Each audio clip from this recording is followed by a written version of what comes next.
Masya Allah, tabarakallah pemirsa, kita kembali dalam Damai Indonesiaku setelah tadi kita mendengarkan tausiah dari Ustadz Abdul Muta'ali bahwa kemerdekaan itu tidak ada yang saling menzolimi ataupun terzolimi. Tidak ada yang saling menghina ataupun terhina.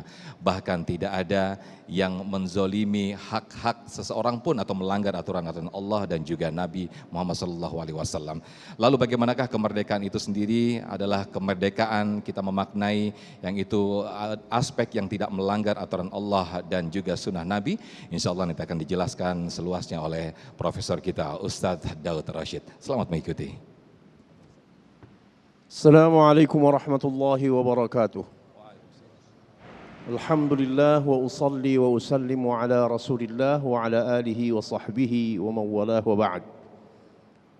Guru kita Profesor Abdul Muta'al, bapak-bapak, ibu-ibu, para pemirsa dimanapun berada.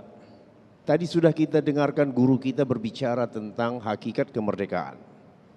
Lalu bagaimana Islam memandang kemerdekaan itu? Bahwa kemerdekaan itu harus bermakna syamil, komprehensif. Tidak hanya dari satu sisi secara umum kan, kalau di dalam konteks negara modern yang dikatakan merdeka itu, mereka berhak menentukan nasib sendiri, bahwa tidak ada lagi penjajahan militer di wilayah tersebut. Tetapi Islam lebih memandang kemerdekaan itu lebih luas dari sekedar penjajahan militer. Dia mencakup kemerdekaan ekonomi, kemerdekaan apalagi Pak? Sampai kepada kemerdekaan berperasaan, berekspresi, berkeyakinan. Ini semuanya warga negaranya harus merdeka. Tidak boleh merasa khawatir, takut kalau ngomong. Ya, kalau umpamanya dia mengeluarkan sebuah pernyataan yang dia rasa akan bisa, artinya menurut pihak tertentu itu tidak dikehendaki statement seperti itu. Jadi ada perasaan takut untuk menyampaikan pendapat. Ini namanya belum merdeka. Orang merdeka itu bebas ngomong. Dan hanya orang yang salah lah yang takut dikritik. Betul tidak? Kalau orang benar, tidak takut dengan kritik. Silakan saja bicara. Yang penting ada fakta. Nah, jadi Islam menyoroti kemerdekaan itu dalam arti yang syamil, komprehensif. Ekonomi betul-betul mandiri. Jangan bergantung pada utang. Kemerdekaan umpamanya pendidikan, betul-betul merdeka. Ya, apalagi SDM-nya banyak. Ya, putra-putri bangsanya siap untuk membuat kurikulum. Jadi tidak perlu kamu menggantungkan kurikulum kepada orang di luar kamu. Jadi dalam segala hal. Sehingga kalau kita mengutip suratul Hajj, ketika Allah berbicara tentang orang-orang mukmin apabila berkuasa, apa kata Allah? Alladzina immakkannahum fil ardi aqamus salata wa atauz zakah wa amaru bil ma'ruf wa nahaw 'anil munkar wa ilallahi walillahi 'aqibatul umur. Orang-orang yang kalau kami beri kepada mereka tamkin, ya bisalah kita sebut kemerdekaan. Ya, apa agenda mereka? Aqamus shalah. Mereka mendirikan salat. Artinya apa? Mendorong bangsanya untuk bangsa yang beragama, bangsa yang religius. Kan begitu ya? Semangat beragamanya itu tinggi. Ibadah semarak, syiar-syiar Islam di mana-mana. Wa atauz zakah. Mereka menunaikan zakat. Artinya apa? Kemerdekaan ekonomi. Tidak ada kemiskinan. Jadi kalau ada sebuah bangsa, di dalam bangsa itu ada orang sangat kaya dan ada orang sangat miskin, ini bukan bangsa merdeka. Orang yang bangsa merdeka itu kehidupannya rata-rata saja. Tidak ada orang yang terlalu kaya, tidak ada orang yang terlalu susah. Bahkan kadang-kadang kalau kita melihat ini di negara-negara maju, kan begitu ya. Orang warga negaranya itu ya rata-rata saja, nggak ada terlalu kaya. Tapi nggak ada juga yang terlalu pengemis. Nah, sementara bangsa-bangsa lain di dunia ketiga ini, waduh, kekayaannya luar biasa. Sampai dilarikan itu kekayaan itu keluar.